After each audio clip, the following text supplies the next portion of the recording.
Hey guys, tonight I'm going to prepare a night bite for my niece and it's at Kellogg's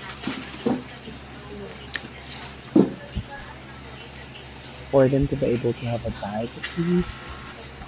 And yeah, that's it. Hinahalo-halo ko lang siya ng Merienda maayos. ng mga And it's alaga. actually my first time to have this Kellogg's Para merienda. at home. And this was brought by my sister Gatas. from Manila.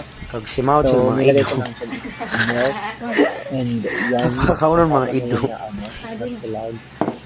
Hala, butangin na may ido. And after nyan, for sure kakainin na namin Oo, kasi tunga lang. Tunawa mo na ha. Ayan.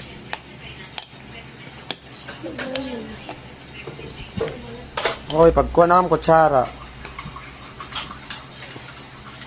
Ikaw man? Siyempre, di yan.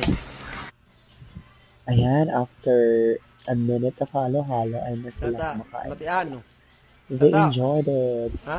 They mentioned that it's masarap daw. Busy sa touch up ng kanyang mga sabaman si Kuan. Sino gan? Bali. Gogi, oy, Amre. asayak!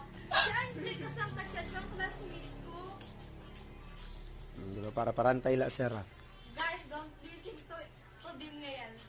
To them. To them. To them.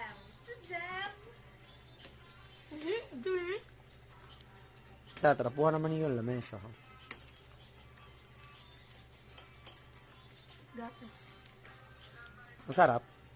How's the taste? You rate it from 1 to 10. 8. How about you? 9. 9. How about you? 1. 1. Akin na. Wag na. Ikaw? Tata? 7. Ikaw, Andrea? 8. Okay. Thank you for rating the food. And thank you for... Ano ang tungkad to?